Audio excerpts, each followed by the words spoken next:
सबसे बड़ी रियासत जानते हैं कौन सी है? तो उस वक्त क्या सार मिलते हैं? हमीर सिंह एक बड़ा जंगजू गुजरे हैं, ये कदीम तरीन पहाड़ी सिलसिलों में से एक है। इसकी दीवारें 36 किलोमीटर तक फैली हुई हैं। ये जो हवा महल है, इसको विजिटर्स लाखों की तादाद में, हजारों की तादाद में देखने के लिए आते हैं। खूबसूरती से सजे हुए ऊंट और ऊंट गाड़ियां परेड में हिस्सा लेते हैं। मजहब के ज़ायरीन आते हैं। पे यूनेस्को वर्ल्ड हेरिटेज की साइट्स भी हैं। चूहों का मंदिर यानी करनी माता का मंदिर है।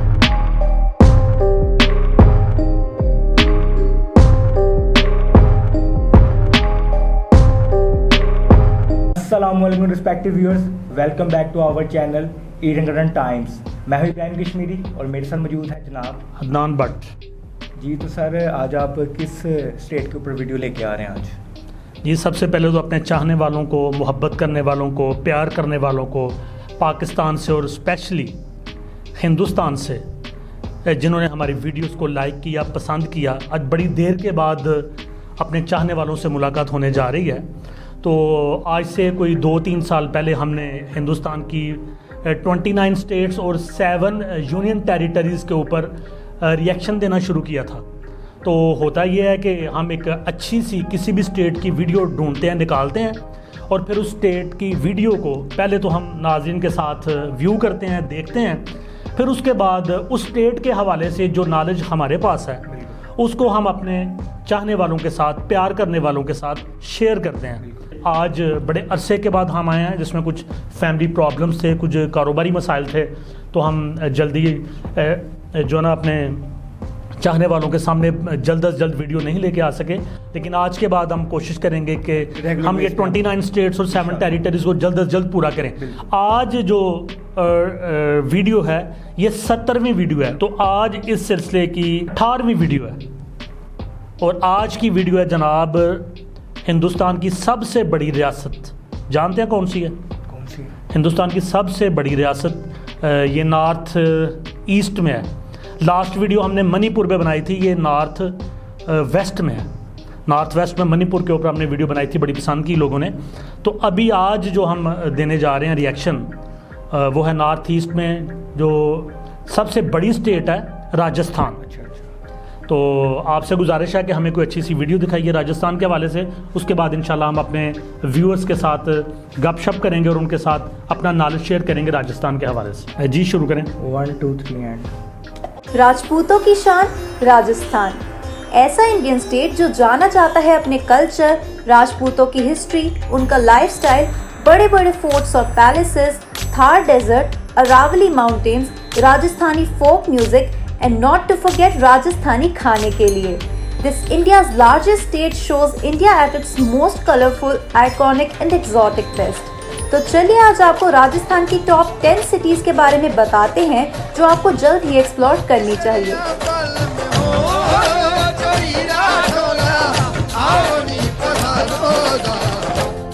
खम्मा घड़ी।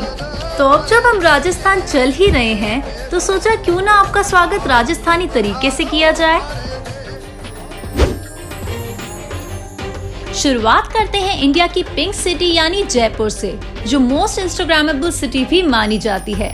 दिल्ली से लगभग 4-5 घंटे दूर जयपुर लोग अक्सर जाते हैं और जाएंगे भी क्यों नहीं। आखिर यहाँ एक्सप्लोर करने के लिए इतना कुछ है कि आप थक जाएंगे, लेकिन जगह खत्म होना मुश्किल है। जिसमें स्टार्ट कीजिए चौकीदानी पर हार्टी राजस्थानी खाना खाने से और इसी के साथ साथ एक्सप्लोर करिए 300 साल पुराना gorgeous Hawa Mahal, city palace, Amer fort, Nahargarh fort, Albert hall museum, Bapu and Johari Bazaar and many more such stunning places. अब चलते हैं towards another city of Rajasthan, Udaipur, जिसे सिटी ऑफ लेक्स भी कहा जाता है। और जाहिर सी बात है कि यहाँ की मेन अट्रैक्शन है the beautiful lakes. This picturesque location at the foothills of Aravalli mountains is home to various palaces, forts and some magnificent and popular temples. ये सिटी अपनी वार्म हॉस्पिटैलिटी के लिए भी काफी जानी जाती है। और जब आप यहाँ हो तो city palace, पिचौला lake, Fateh Sagar lake, Jaisamand lake, सहेलियों की बाड़ी, the royal vintage car museum और जगदीश टेम्पल जरूर जाइएगा। Next one is the golden city of India, Jaisalmer, जो टूरिस्ट और ट्रैवलर्स की मोस्ट लव्ड सिटी है। यहाँ का सबसे बड़ा हाईलाइट है Thar desert. where people go out for a desert safari and camel safari in the vast sand dunes of the desert. और हाँ, इस सिटी को गोल्डन सिटी इसलिए भी कहा जाता है क्योंकि most of the city is built with golden colored sandstones. Jaisalmer famous है अपने ancient architecture, forts, art and craft, local cuisine और राजस्थानी कपड़ों और सुवेनिर्स की शॉपिंग के लिए. When you are here, you must visit Jaisalmer fort, पटवों की haveli, Bada Bagh, Thar heritage museum, Sam sand dunes और गड़ीसर लेक. अब बात करते हैं about the second largest city of Rajasthan, Jodhpur, जिसे ब्लू सिटी भी कहा जाता है. यहाँ आपको मोस्टली सारी बिल्डिंग्स ब्लू कलर में रंगी दिखेंगी. Filled with forts and temples, Jodhpur is a historic destination with plenty of appeal. And trust us, आपका राजस्थान का ट्रिप अधूरा है अगर आपने जोधपुर का लार्जेस्ट और बेस्ट मेंटेन्ड मेहरानगढ़ फोर्ट नहीं देखा, जहाँ से पूरी जोधपुर सिटी का व्यू दिखता है. और जब आप यहाँ कुछ लोगों को राजस्थानी कॉस्ट्यूम पहने फोक सॉन्ग्स गाते और बजाते देखेंगे ना, तो आपको और भी मजा आएगा. And when you are in Jodhpur, you must also visit Umaid Bhawan palace, Jaswant Thada, Mandore garden and Kaylana lake. जब हम बीकानेर की बात करते हैं तो ये सिटी अपने मेस्मराइजिंग फोर्ट्स के साथ साथ अपने खाने, स्पेशली स्वीट्स और स्नैक्स के लिए भी काफ़ी फेमस है. It's literally a heaven for foodies with sweet tooth. और बीकानेर का घेवर, केसर कुल्फी, बीकानेरी भुजिया और राज कचौड़ी खाए बिना आप नहीं जा सकते. With this, desert safaris are also very popular in Bikaner, and you can ride a camel into the desert to explore the local culture and landscape here. Some must-visit places of Bikaner are Junagarh Fort, Lalgarh Palace, National Research Center on Camel, Karni Mata Rat Temple, and Bhandasar Jain Temple. Next one is Chittorgarh, जिसका नाम सुनते ही सबसे पहली चीज जो आपको याद आ रही होगी वो होगी फिल्म पद्मावत. इस फिल्म में राजपूतों की शान यानी चित्तौड़गढ़ फोर्ट और उसकी कहानी को बहुत अच्छे से दिखाया गया है. और स्पेशली ये गाना जिसको सुनकर हम सबका मन करता है इस फोर्ट में जाने का.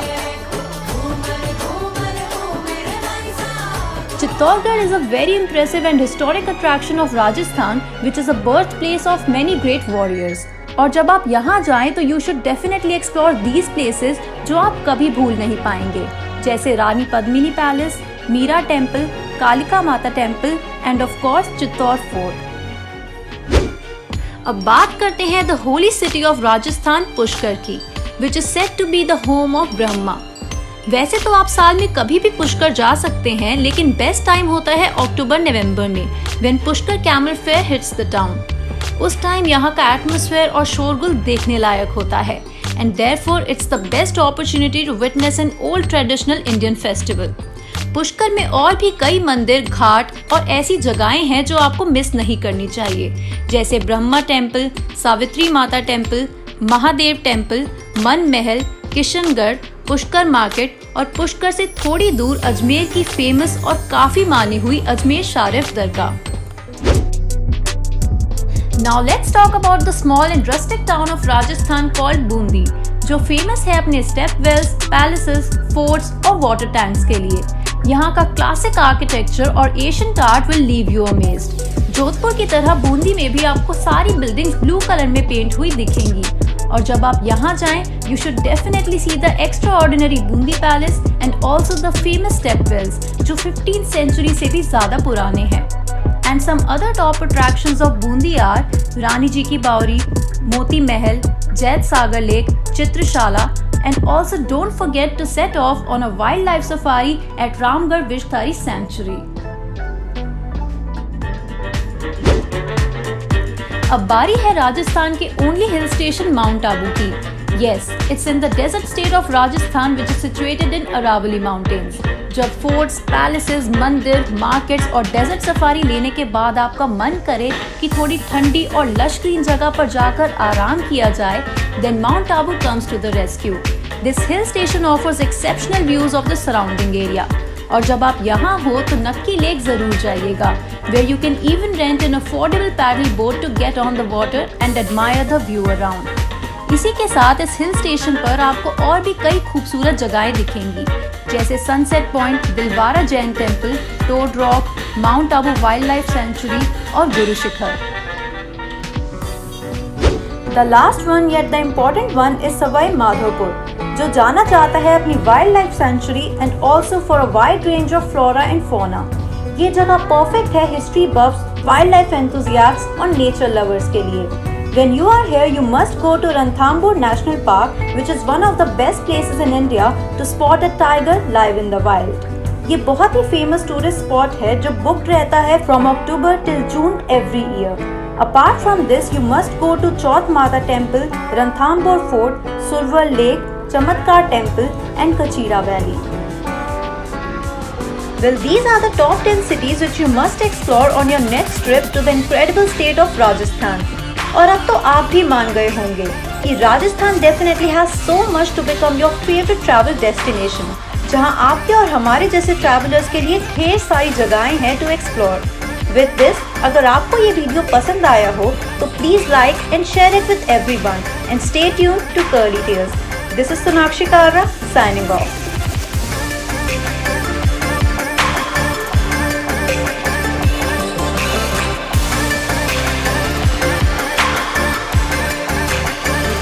जी वेल डन करली टेल्स, आपने बड़ी खूबसूरत वीडियो बनाई राजस्थान पे। आई एम स्टन्ड और कि आपको रेगिस्तान भी मिलता है, आपको माउंट एबू की शक्ल में खूबसूरत पहाड़ी मकाम भी मिलता है, आप टेम्पल्स भी देखते हैं, आप कैमल राइड भी करते हैं, आप डेजर्ट सफारी भी करते हैं, आपके लिए लेक्स भी यहाँ पे मौजूद हैं। यार इतना कुछ है, ये तो पूरे का पूरा टूरिस्ट पैकेज है।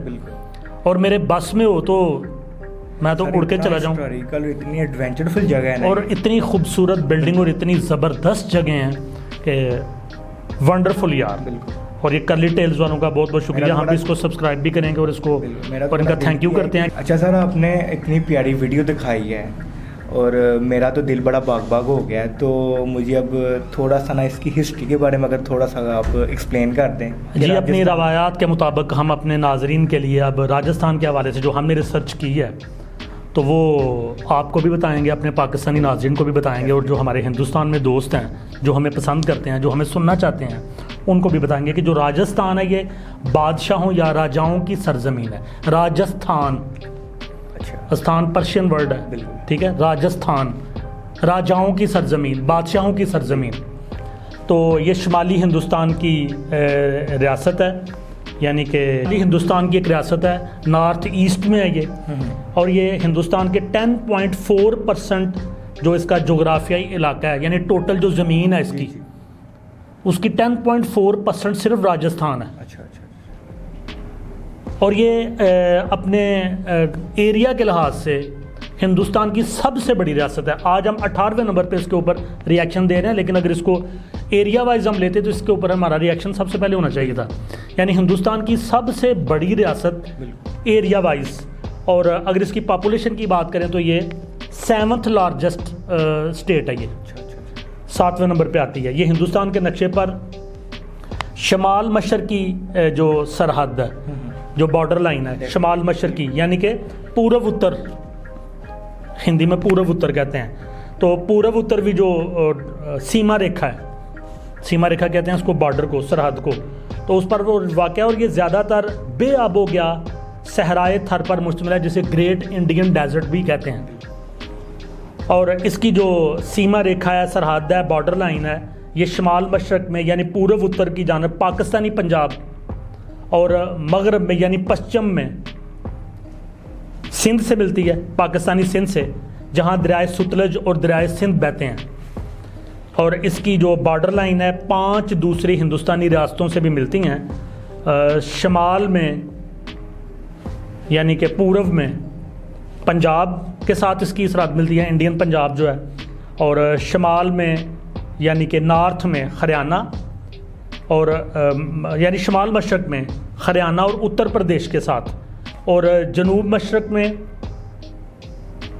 यानी कि दक्षिण पूर्व में अच्छा मध्य प्रदेश के साथ, और जनूब मगरब में यानी कि दक्षिण पश्चिम में ये मिलती है गुजरात के साथ। तो 5 इंडियन स्टेट्स के साथ, पाकिस्तान में पाकिस्तानी पंजाब के साथ और सिंध के साथ इसकी बॉर्डर लाइन मिलती है। इस रियासत का क़याम जनाब 30 मार्च 1949 को अमल में आया। अब जब ब्रिटिश एम्पायर था यहाँ पे, तो उस वक्त इस इलाके का नाम राजस्थान नहीं था, बल्कि राजपूताना था।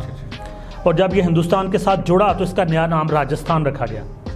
इसका सबसे बड़ा शहर, इसका दारुल हुकूमत जयपुर है। जयपुर है या जयपुर कहते हैं, जयपुर या जयपुर? जयपुर। राजस्थान का लफ्ज़ राजा और स्थान से बना है, जिसकी वजह से पाकिस्तान, ठीक है, अफगानिस्तान, इसी तरह राजस्थान। तो राजस्थान जो राजा और स्थान से बना है, जिसके मानी राजाओं की सरजमीन है। सर इसकी जो बैक हिस्ट्री है उसके बारे में अगर आप थोड़ा सा एक्सप्लेन कर। तो हिस्ट्री की बात करें तो इसका जो आज का राजस्थान जो है, ये किसी ज़माने में वैदी तहजीब, वैदिक सिविलाइजेशन और सिंधी तहजीब, इंडस सिविलाइजेशन का हिस्सा हुआ करता था। यानी इसको हम पीछे से अगर पढ़ें तो जब जो हिंदुस्तानी मजहबी जो बुक्स हैं, रिलीजियस बुक्स, वेदास जिनको कहते हैं, तो जिस ज़माने में वो लिखी गई, हज़ारों साल पहले का ये दौर बनता है। और इसी तरह से जो इंडस सिविलाइजेशन है, ये भी हज़ारों साल पहले की है। तो ये दोनों सिविलाइजेशन जो है ना, वो इस इलाके का हिस्सा रही हैं। कालीबंगन जो आज हनुमानगढ़ ज़िला में वाक़ है, हनुमानगढ़ एक डिस्ट्रिक्ट है, तो वहाँ पे कालीबंगन का एक इलाका मौजूद है। तो किसी ज़माने में ये इंडस सिविलाइजेशन का सदर मकाम यानी राजधानी होता था। इंडस सिविलाइजेशन थी ना जब, वादी सिंध की तहजीब जिसको कहते हैं, तो उस ज़माने में जो यहाँ की राजधानी थी वो कालीबंगन का इलाका था। आज भी हनुमानगढ़ में मौजूद है। उदयपुर ज़िला में बालाथल के मुकाम पर जो खुदाई की गई, तो 1500 से 3000, 1500 से 3000 कबल मसीह के आसार मिलते हैं। अभी 2022 है ना, तो ज़ीरो से शुरू होकर यहाँ तक हम पहुँचे हैं। तो उससे पीछे यानी कि 2022 में आप 1500 3000 साल डालें तो ये 4000 से 5000 ईयर बैक जाना पड़ेगा आपको। तो उस वक़्त के आसार मिलते हैं जो हड़प्पा की तहजीब से मिलते हैं। अब हड़प्पा की तहजीब जो है वो साहिवाल का जो इलाका है हमारे पाकिस्तान में, वहाँ से जो खुदाई में आसार मिले हैं, उसके आसार और इसके आसार आपस में मिलते हैं। पत्थर के ज़माने के औजार, स्टोन एज, 5000 से 2 लाख ईयर बैक जो इसका उन्होंने बात की थी, बुंडी का इलाका जो है और भीलवाड़ का जो इलाका है, वहाँ से स्टोन एज के ज़माने के आसार मिले हैं। हिंदुस्तान की जो वैदी तहजीब में तकरीबन 1200 साल कबल यहाँ पे एक किंगडम थी, माटसिया किंगडम, माटसिया साम्राज्य, और जिसमें जयपुर, अलौर और भारतपुर के इलाके शामिल थे। और इसका जो इसकी राजधानी, इसका सदर मकाम था वो था विराता नगर। और इसके बाद वैदी तहजीब की ब्रह्मावार्ता साम्राज्य यहाँ पे बना। ब्रह्मावार्ता साम्राज्य यानी पहले माटसिया किंगडम, उसके बाद ब्रह्मावार्ता साम्राज्य, और 405 से 35 कबल मसीह में साका हुकूमत कायम हुई। और इसका ताल्लुक़ हिंदुस्तान के मगरबी हिस्से से था। और ये इंडो स्काइथियन नस्ल के जानशीन थे। इंडो स्काइथियन, इंडो हिंदुस्तानी और स्काइथियन जो ईरान और ये जो आपके सेंट्रल एशियन कंट्रीज़ हैं, वहाँ से लोग ऐसा ऐसा माइग्रेट करके हिंदुस्तान में आए। तो जो उस वक्त के लोकल हिंदुस्तानी थे और वो थे, उनके मिल्स के जो नई नस्ल बनी ना, वो इंडो स्काइथियन कहलाती है। तो इंडो स्काइथियन नस्ल के जो जानशीन थे, उन्होंने साका हुकूमत कायम की। और उनके ज़माने में हिंदुस्तान के जो नॉर्दर्न एरियाज़ थे, वहाँ पे कुशान साम्राज्य था। यानी ये जो दूसरी साइड थी ना हिंदुस्तान की, वहाँ पे कुशान हुकूमत थी और इस तरफ साका हुकूमत कायम थी। उसके बाद क्लासिकल दौर आता है और इस दौर को हम गुरजारा प्रतिहारा दौर कहते हैं। गुरजारा प्रतिहारा। और इस इलाके में जो प्रतिहार के कई खानदानों ने यहाँ पे हुकूमत की। इस इलाके को उस ज़माने में गुजरतरा कहा जाता था। 10वीं सदी के आगाज़ तक पूरा हिंदुस्तान इस इलाके में प्रतिहारा की बालादस्ती को तस्लीम कर चुका था। और इनकी जो राजधानी थी वो कनौज था। कनौज का जो मकाम है ना, वो इनकी राजधानी था प्रतिहारास की। तो ये जो गुरजारा प्रतिहारा, ये असल में जो गुज्जर कौम है ना, वो इनसे बनी थी। गुज्जर कौम जो है, ये वो लोग हैं जिन्होंने साका एम्पायर कायम की। फिर उसके बाद ये गुरजारा प्रतिहारा दौर इनका शुरू हुआ। 8वीं से 11वीं सदी तक ये लोग इतने बहादुर, इतने निडर और इतने ताकतवर थे कि इन्होंने 8वीं से 11वीं सदी तक अरब हमलावरों की राह में बड़ी रुकावट ये बने। ये वो ज़माना था जब अरब हमलावर जो थे ना, वो पूरी दुनिया के अंदर पेशकदमी कर रहे थे और मुख्तलिफ इलाकों के ऊपर वो कब्ज़े कर रहे थे। तो हिंदुस्तान के तरफ भी इनका जो रुख था ना वो बड़ी तेज़ी के साथ आगे बढ़ रहा था। लेकिन ये जो लोग थे ना गुरजारा प्रतिहार, ये जो साका से ये नेक्स्ट आए थे, तो इन्होंने रुकावट बने रही है। और जो प्रतिहारा जंगजू थे ना, प्रतिहारा की जो जंगजू फौज के सामने अरबों की पेशकदमी इंतहाई सुस्त रही और अरब सिंध तक महदूद हो गए, यानी वो इस तरफ आगे नहीं बढ़ सके। अब आपको हिस्ट्री की एक बड़ी बात जो बताते हैं, 1191 में तराइन की पहली जंग में मोहम्मद गौरी को पृथ्वीराज चौहान ने शिकस्त दी। जो गुरजारा प्रतिहारा के ये एक हुक्मरान थे, पृथ्वीराज चौहान बहुत बड़े ये गुजरे हैं। तो 1191 में तराइन की पहली जंग में मोहम्मद गौरी को पृथ्वीराज चौहान ने शिकस्त दी और 1192 में मोहम्मद गौरी ने तराइन की दूसरी जंग में पृथ्वीराज चौहान को शिकस्त दी। इन्हीं के नामों के ऊपर गौरी मिसाइल और पृथ्वी मिसाइल बने हुए हैं। तो हमें इस लड़ाई में तो नहीं पड़ना चाहिए, हमें पृथ्वीराज चौहान की बहादुरी और मोहम्मद गौरी की जो अहम चीज़ें हैं उनको फॉलो करना चाहिए और इसको दुश्मनी की तरफ नहीं लेके जाना चाहिए, बल्कि अमन की तरफ लेके जाना चाहिए। चौहान की शिकस्त के बाद राजस्थान का कुछ इलाका इस्लामी सल्तनत का हिस्सा बन गया। मुस्लिम रियासत के जो बड़े मराकज़ थे वो नागौर और अजमेर थे। रणथंबोर भी ये जो मुस्लिम स्टेट थी ना उसकी राजधानी का हिस्सा बन गया। 13वीं सदी के आगाज़ पर राजस्थान की सबसे ताकतवर रियासत मेवाड़ थी। मेवाड़ ये वो ज़माना था जब बहुत सारी राजपूत सल्तनतें दिल्ली सल्तनत के मातहत आ चुकी थी। मुसलमानों की हुकूमत थी दिल्ली में, लेकिन अभी भी कुछ इलाकों में मुस्लिम हुक्मरानों के खिलाफ मज़ामत जारी थी। राजपूत अपनी जंगी महारत और बहादुरी के बाद सदियों तक मुसलमान हुक्मरानों के खिलाफ लड़ते रहे। मेवाड़ के राणे मज़ाहमती जंग में पेश रहे। राणा हमीर सिंह एक बड़ा जंगजू गुजरे हैं इनके, तो इन्होंने जो तुगलक डायनेस्टी थी उसको शिकस्त दी और राजस्थान के बड़े इलाके को बाजियाब करवाया।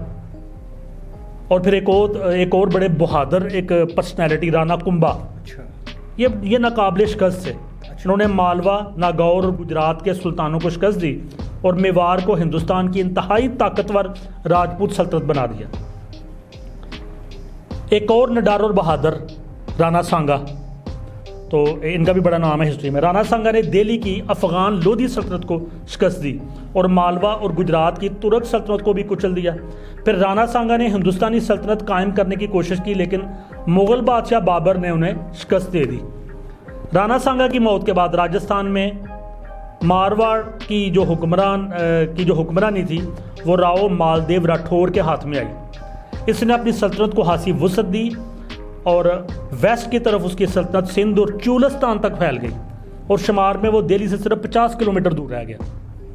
दूसरी तरफ शेरशाह सूरी ने मुग़ल बादशाह हुमायूं को शिकस्त दी। ये शेरशाह सूरी अफगानिस्तान से आया था। इसने जो मुग़ल बादशाह था हुमायूं उसको शिकस्त दी और राजपूताना की तरफ बढ़ा और सामेल की जंग हुई, बैटल ऑफ सामेल। उसमें 1545 में शेरशाह सूरी ने राठौर को शिकस्त दी।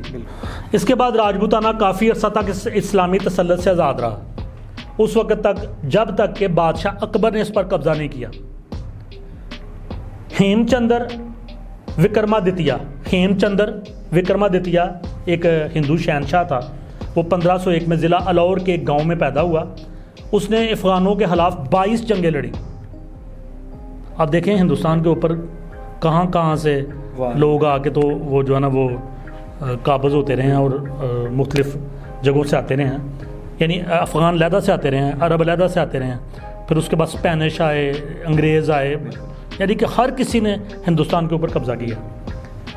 तो बात हम कर रहे हैं हेमचंद्र विक्रमादित्य की। उसने अफ़गानों के खिलाफ 22 जंगें जीती और अकबर की फ़ौजों को भी 2 मरतबा शिकस्त दी, पहली आगरा में और दूसरी 1556 दिल्ली में।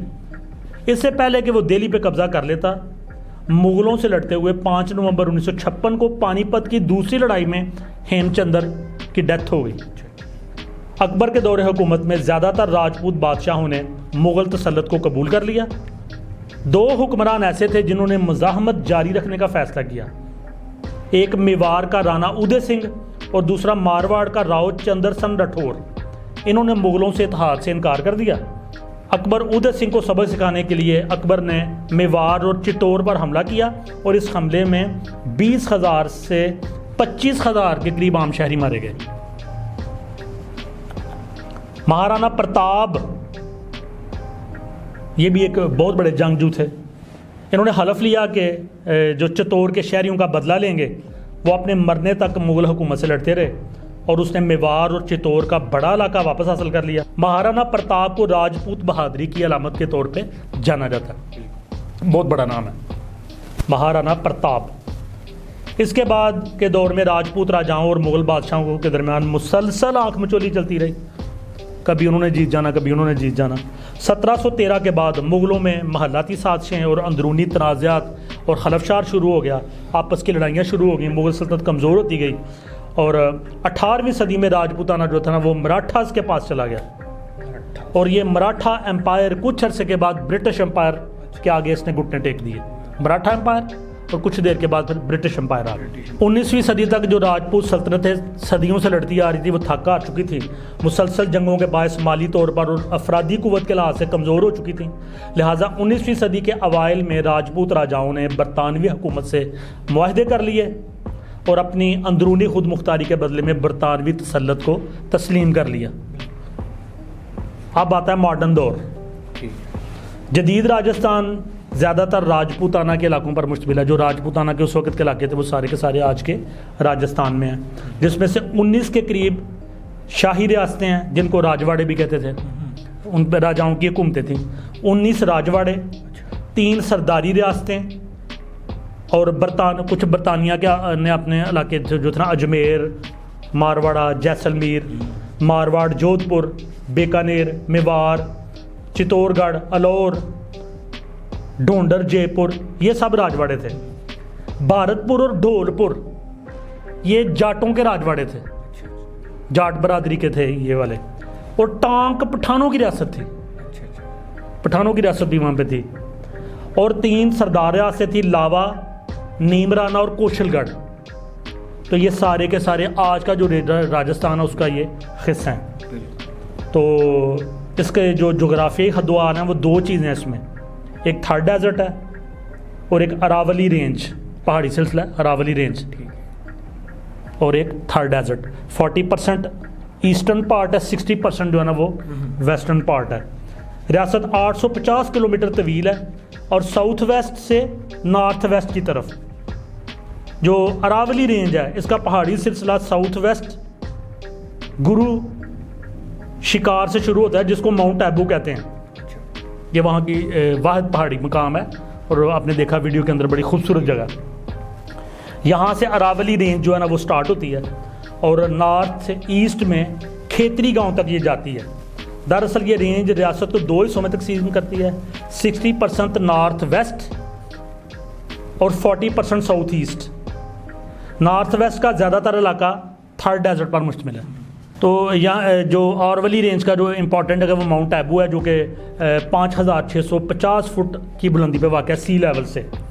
और जो अरावली रेंज की ज़मीनें हैं साउथ ईस्ट में ये ज़्यादातर फर्टाइल हैं, जरहेज़ हैं और काफ़ी हद तक पानी भी दस्तयाब है। यहाँ पर जो खुश्क नबातात होते हैं, पौधे, उनके जंगलात पाए जाते हैं। यहाँ पर ज़्यादातर सागवान और बबोल के दरख्त पाए जाते हैं। साउथ ईस्ट में डोंगरपुर, प्रतापगढ़, बांसवाड़ा, मेवाड़, उदयपुर, चित्तौड़गढ़, स्टेट कैपिटल जयपुर वाक़ हैं। यहाँ 2 दरिया बहते हैं, बनास और चंबल, जो दरिया गंगा के ट्राइब्यूटरी हैं। नॉर्थ वेस्ट ज़्यादातर थार डेजर्ट पर मुश्तमिल है। ये खुश्क और रेतला इलाका है। ये फैलता हुआ पाकिस्तान की बाउंड्रीज तक चला जाता है। यहाँ आबादी बहुत कम है। जोधपुर यहाँ का सबसे बड़ा शहर है। ये जो थर वाला एरिया है, ये जो रेगिस्तान वाला एरिया है, इसको सहराए थर का गेटवे भी कहते हैं। दूसरे हम शहरों में जैसलमेर, बारमर, बीकानेर और नागौर और एयरबेस हिंदुस्तान के बड़े एयरबेस में से एक है। BSF और मिलिट्री के अड्डे यहाँ पर मौजूद हैं। यहाँ पर 4 सिविल एयरपोर्ट भी हैं, जोधपुर, जैसलमेर, बीकानेर और नागौर। जोधपुर सबसे बड़ा। गोडवार, मारवाड़ और शिकावती के इलाके भी यहीं पर हैं। गोडवार और मारवाड़ के इलाके में लूनी रिवर बहता है। इस दरिया का पानी नमकीन है, लिहाजा इसको लूनी रिवर कहते हैं। ये हिंदुस्तान का वाहिद नमकीन दरिया है। राजस्थान के 7 डिवीजन है, जयपुर, जोधपुर, अजमेर, उदयपुर, बीकानेर, कोटा, भारतपुर और इसके 33 डिस्ट्रिक्ट्स हैं। ताज़ा तरीन जो अदादोशुमार है उसके मुताबिक राजस्थान की कुल आबादी 8 करोड़ से ज़ायद है। इस पूरी स्टेट की आबादी 8 करोड़ से ज़ायद है। 88% आबादी हिंदू मज़हब पर अमल करती है, 9% इस्लाम पर अमल करती है, 1.27 सिखिज़म पर, 0.9 जैनिज़म पर, 0.14 ईसाइयत पर और मज़ीद कुछ मज़हब पर अमल करने वाले लोग भी मौजूद हैं। हिंदी और अंग्रेज़ी रियासत की सरकारी ज़बानें हैं। राजस्थानी 37%, 37% बोली जाती है, हिंदी 27%, मारवाड़ी 9%, मेवाड़ी 6%, वागड़ी 6%। इनके अलावा हरियाणवी, पंजाबी, उर्दू और सिंधी ज़बानें भी बोली और समझी जाती हैं। यहाँ पे 3 लैंग्वेज सिस्टम मौजूद है स्टडी के पॉइंट ऑफ व्यू से। First language Hindi, second language English और थर्ड लैंग्वेज में गुजराती, पंजाबी, संस्कृत, सिंधी और उर्दू। लिटरेसी रेट यहाँ का 70% है। मेल ज़्यादा पढ़े लिखे हैं और फीमेल में थोड़ा सा कम है, 70%। और यहाँ पे गवर्नमेंट जो है लिटरेसी को बढ़ाने के लिए बहुत ज़्यादा तगोदो कर रही है, इंस्टीट्यूशन बना रही है। सर आपने हिस्ट्री के बारे में तो बड़ा कुछ बता दिया, थोड़ा खाना, कोई फूड के हवाले से कुछ फूड स्ट्रीट उस जी। फूड की बात करें तो राजस्थानी जो खाना पकाना उसके जो बाशिंदों का जंगी तर्ज ज़िंदगी रहा है ना, कि सारी ज़िंदगी जंगें लड़ते रहे हैं। और उसके अलावा चूँकि ये बंजर हित है, यहाँ पे ग्रीनरी कम है, तो अज्जा की दस्तयाबी की वजह से वहाँ पे खानों के ऊपर जो है ना वो हमें इन्फ्लुएंस नज़र आता है। उस खाने को तरजीह दी जाती थी, यानी पुराने ज़मानों में उन खानों को तरजीह दी जाती थी जो कई दिनों तक चल सके और बगैर गर्म किए खाए जा सके। इसीलिए राजस्थानी अचार मसालेदार जायके के लिए मशहूर है। राजस्थानी अचार पूरे हिंदुस्तान में ये मशहूर, बाहर भी एक्सपोर्ट किया जाता है। फिर पंचकोटा पकवान, जो दरअसल 5 सब्जियों को और जड़ी बूटियों को मिला के बनता है, पंचकोटा पकवान, ये वहाँ की बहुत मशहूर डिश है और इसको कई रोज़ तक पका के इस्तेमाल किया जा सकता है। बीकानेर की भुजिया भी बहुत मशहूर है। अगर मशहूर पकवानों में बाजरे की रोटी या जवार की रोटी, लहसुन की चटनी, मावा कचौरी, मिर्ची बड़ा, प्याज कचौरी और जोधपुर से घियोर, ये मैं घी से बनता है, अलोर का मावा मिल्क केक, अजमेर से कड़ी कचौरी, कड़ी बनाते हैं ना बेसन की, बीकानेर का रसगुल्ले, मारवाड़ी भोजन। राजस्थानी खानों में घी एक लाजमी जुज़्व है। मेहमानों के खाने पर घी के डोल डाले जाते हैं, डोंगे के साथ यूं डाला जाता है घी, जैसे हम सालन को हम करते हैं, पर मोड उसको यार किसी ज़माने में यहाँ पे भी ना, हमारे इधर सियालकोट में भी चावल और उसके ऊपर इस तरह से घी डाला जाता था, ऊपर वो शक्कर डाली जाती थी और उसको खाया जाता था। बड़े शौक से खाया जाता, बड़े शौक से। और ये शादियों की डिश हुआ करती थी, तो बस उसी तरह से ये अब तो बस रोटी के ऊपर लगा के तो उसको, वो भी अगर दस्तयाब हो तो बिल्कुल इतना कॉस्टली हो गया है। दाल बाती चूरमा बहुत मशहूर है। दाल बाती, इसको पेश करने का रवायती तरीका ये है कि पहले बाती चावल भात को मोटे तरीके से मैश करें, फिर इसके ऊपर घी डालें, उसे दाल और मसालेदार लहसुन की चटनी के साथ पेश किया जाता है या फिर बेसन की कड़ी के साथ पेश किया जाता है। दाल बाटी चूरमा आमतौर पर मजहबी मौके, शादी, सालगिरह की तकरीबात में और मुख्तलिफ त्योहारों में ये डिश जो है ना, दाल बाती चूरमा पेश की जाती है। तो आपने मौसीकी की बात की, डांस की बात की, तो जयपुर, जोधपुर और कालबेलिया कबीले के घूमर रक्स, घूमर, ये आप साथ साथ पीछे वीडियोस भी चलाते जा रहे हैं। हम जो बातें कर रहे हैं, आप कोशिश कर रहे हैं कि नाजरीन को उसके अक्स भी पीछे दिखाते जाएं। तो इस वक्त भी हमारे पीछे घूमर रक्स जो है ना वो चल रहा है। इसको जो घूमर रक्स है, इसको बैनुल अक़वामी सतह पे पहचान हासिल है। लोक मौसीकी राजस्थानी सकाफत का एक बड़ा हिस्सा है। राजस्थान की मंगनियार और लुंगा बरादरियाँ अपनी लोक मौसीकी के लिए काबिल ज़िक्र हैं। कठपुतली, भोपा, चांग, तिरातली, गिंदर, घेर डांस, कच्ची घोड़ी और तिजाजी रवायती राजस्थानी सकाफत की मिसालें हैं। लोकगीत बहादुरी के कारनामों और मोहब्बत की दास्तानों की इक्कासी करते हैं। मजहबी या अकीदत के गीत जिन्हें भजन या बानियाँ कहा जाता है, ढोलक, सितार और सारंगी के साथ गाए जाते हैं और इनको बड़े शौक के साथ लोग सुनने के लिए आते हैं। अब आपको कुछ चंद अजीबोगरीब बातें बताते हैं यहाँ की। भांगड़ नाम ही बड़ा अजीबोगरीब है। तो ये भांगड़ जो है ना, ये किला है, असेबज़दा किला है। यहाँ पे कोई साया वगैरह है। ये अलौर ज़िला में वाक़ है, भांगड़ किला है और हिंदुस्तान के असेबज़दा किलों में से एक है। 16वीं सदी में ये किला अंबर के राजा भगवंत ने तमीर किया। कहा जाता है कि पूरे के पूरे भांगड़ गांव को एक तांत्रिक ने बद्दुआ दी।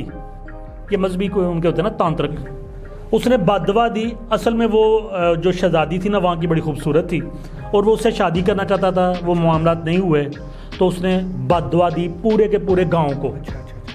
तो उस बद्दुआ की वजह से वो असेबज़दा हो गया। तो इसको अगर विज़िट करना हो दिन के वक्त आप विज़िट कर सकते हैं, टाइम नहीं कर सकते। और तलुए आफ्ताब से गुरूब आफ्ताब से तलुए आफ्ताब तक, सूरज गुरूब होने से लेके तो तलु होने तक आप अंदर नहीं जा सकते। अलो ही नहीं अंदर जाना। नहीं, वो तो वहाँ तो असेब है ना, तो वो तो पकड़ लेगा आपको। दूसरी जो अजीब चीज़ है वो थर्ड डेजर्ट, दुनिया का ये नवा बड़ा सहरा है, 9th नंबर पे आता है और ये राजस्थान का फ़ख्र है, राजस्थान का ताज है। और 60% राजस्थान की सरजमीन जो है ना वो ये थर्ड डेजर्ट है। हिंदुस्तानी पंजाब, गुजरात, हरियाणा, पाकिस्तानी सिंध और पंजाब में भी ये मौजूद है। ये इलाका सारा साल खुश्क रहता है, आंधियाँ चलती हैं, रेत के टीले बनते हैं, एक जगह से दूसरी जगह मूव करते हैं। अरावली का जो पहाड़ी सिलसिला है ये कदीम तरीन पहाड़ी सिलसिलों में से एक है और ये 560 किलोमीटर तवील है। तो ये भी वहाँ की एक अजीबोगरीब और डिफरेंट चीज़ है। एक और किले की बात करते हैं, कुंभलगढ़ फोर्ट। तो जो किला होता है उसके इर्द गिर्द एक दीवार होती है, फसील होती है। तो दुनिया की सबसे बड़ी किले की दीवार इस कुंभलगढ़ फोर्ट में है। अच्छा, ये भी एजाज़ हासिल है इसको। कुंभलगढ़ ज़िला जो ना उसको राणा कुंभा ने तमीर किया था, हमने हिस्ट्री में पढ़ा राणा कुंभा। तो उसने ये कुंभलगढ़ किला तमीर किया था। ये हिंदुस्तान के वसी किलों में से एक है। ये एक पहाड़ी की चोटी पर 1100 मीटर की बुलंदी पर वाक़या है और इसकी दीवारें 36 किलोमीटर तक फैली हुई हैं और इसको दुनिया का तवील तरीन दीवार वाला किला करार दिया गया। इतना ह्यूज है। हाँ, अब ये पीछे जो आपने स्टार्ट में ही जो पिक लगाई हुई थी और बीच में बार बार आप लगाते हैं हवा महल, इतनी खूबसूरत ये पिक है हवा महल। हवा महल सुरख और गुलाबी रेत के पत्थर से बना तामीराती मोजा महाराजा प्रताप सिंह ने 18वीं सदी में तामीर किया। महल का बैरूनी हिस्सा शहद के छत्ते की तरह है जिसमें 953 झरोके हैं, जालियां हैं हवा के लिए। तो राजस्थान में तो ये जो हवा महल है इसको विजिटर्स लाखों की तादाद में, हज़ारों की तादाद में देखने के लिए आते हैं। एक टूरिज्म प्लेस बना हुआ। अच्छा, एक और डिफरेंट चीज़, राजस्थान में हर शहर को किसी ना किसी रंग से मंसूब किया गया। अच्छा। मसलन जयपुर का जो कलर है वो पिंक है, गुलाबी। जोधपुर का नीला, ब्लू। जलावर का जामन, उदयपुर का सफ़ेद। और इसकी मुनासबत से वहाँ पे जो तामीरात हैं इन कलर्स में हुई हैं और वो कलर उस शहर में नज़र आता है। नहीं, वो की हुई है कि पहले से कुदरती तौर पे नहीं, हिस्ट्री में ही जो ना वो एक रवाज बन गया कि जयपुर के अंदर गुलाबी मारते हैं, जो ना गुलाबी रंग किया जाएगा। इसी तरह जोधपुर में नीला किया जाएगा, जलावर में पर्पल किया जाएगा, उदयपुर में सफ़ेद किया जाएगा। राजस्थान में यूँ तो बेशुमार मजहबी मुकामात है, लेकिन जो सबसे ज़्यादा मशहूर है वो माउंट एबू पे दिलवाड़ा जैन मंदिर है। जैन मंदिर ये आर्किटेक्चरल परफेक्शन की शानदार मिसाल है। ये पिक जो है ना वो आपने लगा दी है, वो पीछे नज़र आ रही है। हिंदुस्तान के जो सबसे बड़े डिस्ट्रिक्ट हैं, अजीब बातें बता रहा हूँ आपको मैं, सबसे बड़े डिस्ट्रिक्ट उनमें जो जैसलमेर है ये तीसरा बड़ा डिस्ट्रिक्ट है। 2 इससे ऊपर है, वो बाद में आपको बताते हैं 2 कौन से हैं। जो तीसरा बड़ा डिस्ट्रिक्ट है हिंदुस्तान का वो जैसलमेर है और बीकानेर, बारमर और जोधपुर चौथे, 5वें और 6ठे नंबर पर आते हैं। यानी कि तीसरा, चौथा, 5वां और 6ठा, 1, 2, 4 शहर, बड़े शहर यहाँ पे मौजूद हैं। 2 बड़े और कौन से हैं? पहले नंबर पे जो है ना वो कच्छ है गुजरात में और लेह जम्मू कश्मीर में। ये पहले दूसरे नंबर पे हैं और आगे तीसरा, चौथा, 5वां, 6ठा यहाँ पे हैं। लूनी रिवर के बारे में आपको बता चुके हैं कि लूनी रिवर वाहिद नमकीन दरिया है जो सहराए थर में से गुजरता है और रन ऑफ कच्छ गुजरात में जाके ख़त्म होता है। इसको लूनी नमकीन होने की वजह से कहते हैं, लूना हमारी पंजाबी में कहते हैं ना नमकीन। राजस्थान में और फेस्टिवल बड़े जोशो खरोश से मनाया जाता है। इसके अलावा पुष्कार फेस्टिवल भी है, मजहबी भी है वो, और कैमल फेस्टिवल भी है। ये गंगोर फेस्टिवल जो है ये भी बड़े जोशो खरोश से मनाया जाता है। ये बहार के मौसम, फसलों की कटाई और शादियों के लिए मनाया जाता है। बीकानेर में हर साल ऊँटों का मेला मुनक्किद किया जाता है।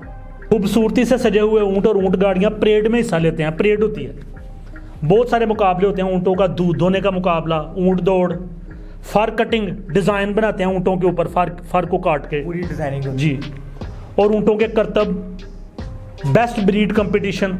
इसके अलावा लोक नाच, मौसीकी, खाने, शॉपिंग, पता नहीं क्या कुछ जो है ना वहाँ पे होता है, बहुत कुछ होता है। आज अब हम बात करते हैं अजमेर शरीफ की। मुल्क के मुक़द्दस तरीन मुकामात में से एक अजमेर शरीफ है। यहाँ ख्वाजा मोइनुद्दीन चिश्ती का मुक़द्दस मज़ार और मकबरा है। पस मंज़र में खूबसूरत अनासागर झील इस पुरसुकून जगह की खूबसूरती में इजाफा करती है। यहाँ सारा साल हर मज़हब के ज़ायरीन आते हैं। पे यूनेस्को वर्ल्ड हेरिटेज की साइट्स भी हैं। Keoladeo national park, Jantar Mantar, Jaipur, hill forts of Rajasthan, palace on wheels. तो यहाँ पे जो ना टाइगर रिजर्व पार्क्स भी हैं। टाइगर की नस्ल को रिजर्व करने के लिए नेशनल पार्क बनाए गए हैं, टाइगर की मुख्तलिफ नस्लों को वहाँ पे। तो टाइगर जो ना ये इसकी जो ना एक पहचान है राजस्थान की। आखिरी दिलचस्प चीज़, बीकानेर शहर से 30 मील दूर चूहों का मंदिर यानी करनी माता का मंदिर है, और इसमें 25,000 से ज़्यादा काले रंग के चूहे पाए जाते हैं। चूहों को मुकद्दस समझा जाता है और अकीदतमंद उन्हें नजराने पेश करते हैं। तो नाजरीन भी थक गए हैं, आप भी थक गए हैं। तो रिस्पेक्टेड व्यूअर्स, आज के ये जो रिएक्शन है हमारा, इसको आज का जो रिएक्शन है इसको यहीं पे स्टॉप करते हैं। और हम चाहेंगे कि आप वीडियो को देखें, कमेंट्स दें, पसंद करें, जिस तरह इससे पहले वीडियोस को, क्योंकि बड़ा लंबा वक्फा पड़ गया तो हमें नाजरीन को जगाना पड़ेगा एक दफ़ा पे। भूल गया मैं, मुझे लगता है। अब मुझे लगता है 2 साल से हम सामने नहीं आए तो ये भूल ना गए हों। लेकिन अब ये वीडियो आई है ना, तो इंशाल्लाह तो इस वीडियो को देखिए, शेयर कीजिए, कमेंट्स दीजिए और हमारे चैनल ईडन गार्डन टाइम्स को सब्सक्राइब करें। इंशाल्लाह नेक्स्ट इससे अगली वीडियो के साथ आपके साथ दोबारा मुलाकात हुई। तब तक के लिए अल्लाह हाफिज़।